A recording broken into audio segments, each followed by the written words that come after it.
Hi there everyone, it's Shannon McKenzie here.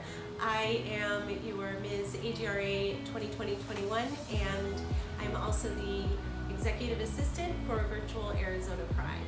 And I'm here today to talk a little bit about what we're doing for September. So September is National Suicide Awareness and Prevention Month, and because of that, we are working on bringing awareness to all the different mental health issues that are affecting our community right now. So today I'm going to share a little bit about some of the things that I do when I'm having anxiety.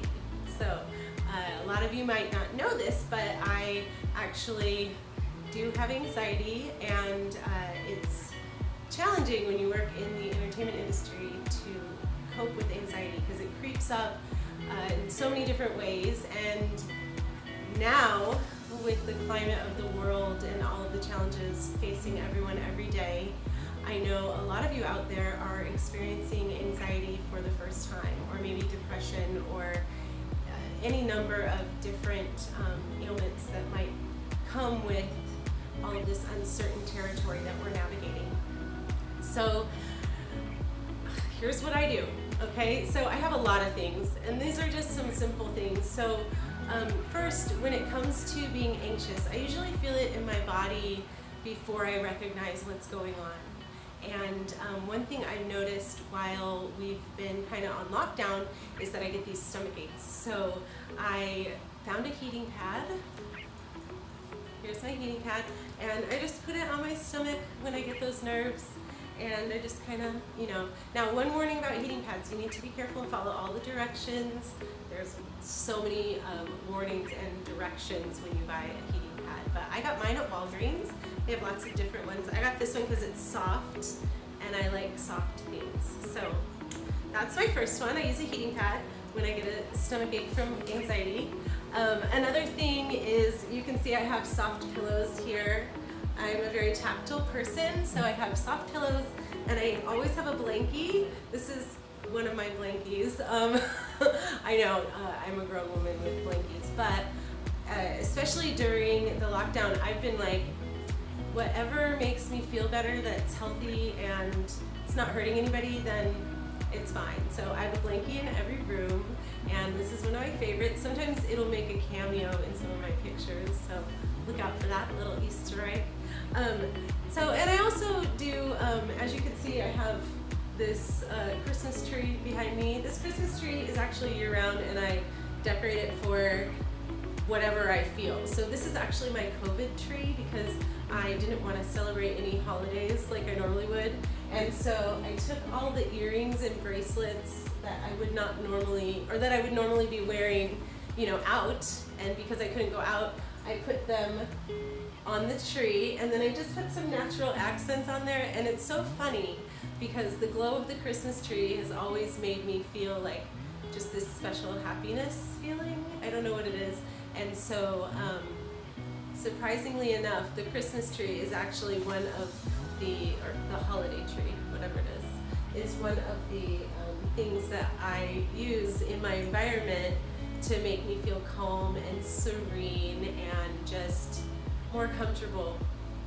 I found that making a home environment that feels not chaotic can be a big plus. So I do definitely have chaos zones. I have a whole room with my costumes and all of that, and it's allowed to be chaotic. But I keep a lot of the other space really open, and then I just have a couple things that make me feel really happy there, like a blankie or a special pillow, like my sparkly pillow that I can touch on and rub on. And I definitely do that all the time. It makes me feel a lot better. But sometimes we're not home, and so we can't use those tools that we have at home, and we have an anxiety attack, or we start to feel out of control, or we feel scared or something. And one of the things to me that has worked the best has been to do mindful breathing.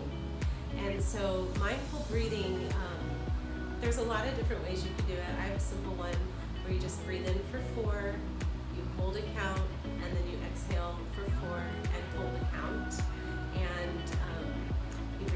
your nose and out through your mouth. So you would go like,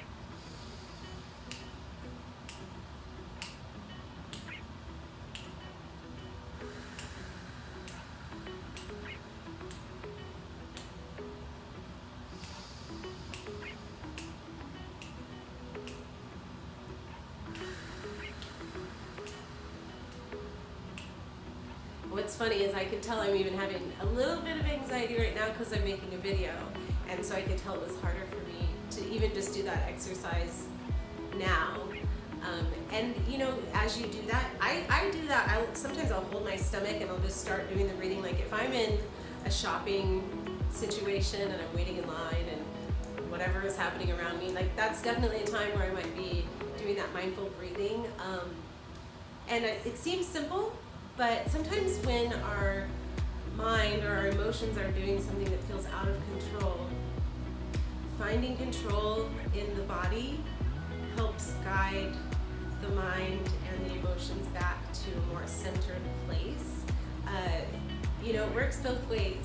Anxiety can affect your body, and your body will tell you that you're feeling it, and then you can use that type of technique to help your body calm, and then your mind and your emotions can kind of find a level. Now, there's certain situations where that's not enough, okay? Like full-blown panic attack. I've experienced that.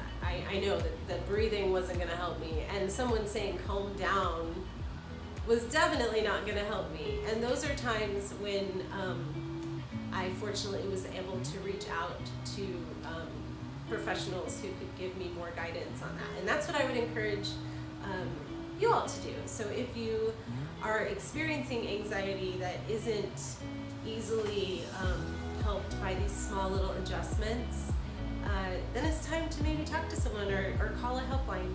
There's so many different resources out there. You know, the one that I would use, and it has a jarring name for some of us, but suicide prevention and awareness is important. But my favorite hotline to call is 1-800-SUICIDE. Even if you're not feeling suicidal, if you're feeling depressed, or you're feeling anxious, or you're feeling like hopeless and you need someone to talk to, it's a great way to talk to someone anonymously, and you know, they'll ask you if you're a danger to yourself or others, and you can say no, but I just needed someone to talk to, and that's okay. So I just wanted to share this stuff with you guys, and I look forward to our virtual Arizona Pride third Saturdays. This month it's on September 19th. It's going to be amazing. We have all kinds of different content for you, and we've got a show at the end of the night that's going to be fantastic. So it's a full day of programming, all different groups from our community, organizations, individuals will be participating, and look out for it on our Facebook. We're gonna have, you know, event postings and flyers and all of that good stuff coming really soon. And until then, I hope you're coping okay, and I can't wait to see you when we get to see each other again. Bye.